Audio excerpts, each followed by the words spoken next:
Bonjour et bienvenue. On va s'intéresser aujourd'hui à quelque chose d'assez fascinant, ce qui se cache vraiment dans les objets du quotidien. Prenons un truc tout simple comme une bouteille d'eau. On va plonger ensemble dans l'infiniment petit pour voir de quoi notre monde est réellement fait.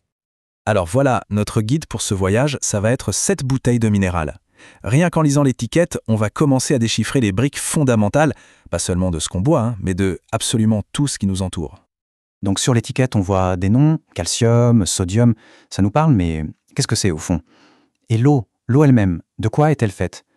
Pour comprendre ça, il va falloir zoomer, vraiment beaucoup zoomer. C'est parti. Ok, première étape, on va s'attaquer à l'ingrédient principal, l'eau. Et déjà là, à ce premier niveau de zoom, on ne dit pas juste de l'eau. On parle d'une structure bien précise qu'on appelle la molécule. Alors une molécule c'est quoi? Eh bien c'est assez simple en fait. C'est un assemblage d'atomes. Imaginez des briques de Lego qui s'accrochent les unes aux autres pour créer quelque chose de plus grand. C'est exactement ça. Et pour notre eau, c'est pareil. La fameuse molécule d'eau, H2O, eh bien c'est juste ça. 2 atomes d'hydrogène qui sont venus s'accrocher à un atome d'oxygène.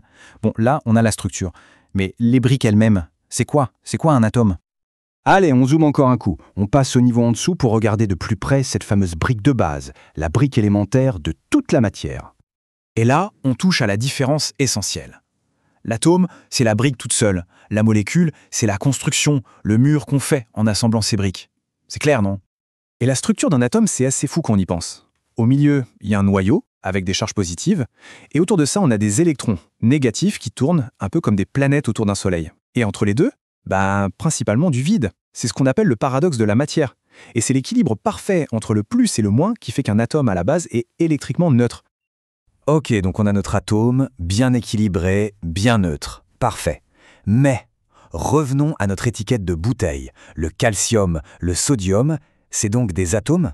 Eh bien, pas tout à fait. Il y a un petit twist, une modification qui change absolument tout. Et voilà, on y est. La clé du mystère est là.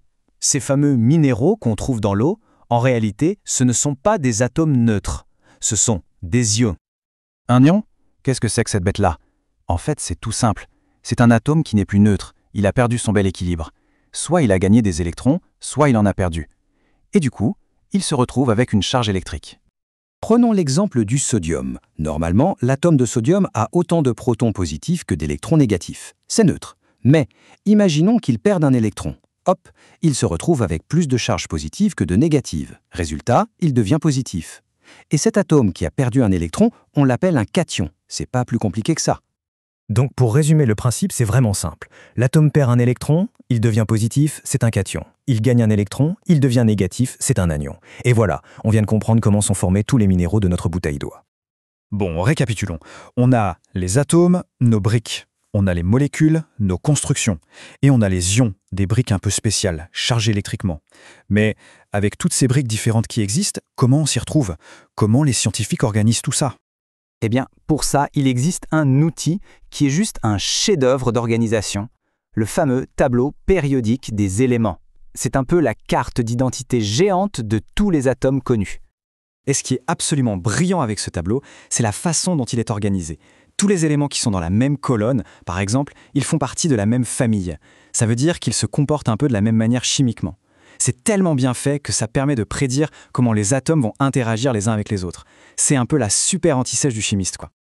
Alors la prochaine fois qu'on regarde un simple verre d'eau, ce ne sera plus juste de l'eau. On saura qu'à l'intérieur, il y a un monde invisible qui s'agite. Un balai incroyable de milliards de molécules, d'atomes et d'ions. En fait, la matière qui nous entoure vient de nous livrer quelques-uns de ses secrets. Et maintenant, en regardant ce verre d'eau, qu'est-ce qu'on y voit vraiment?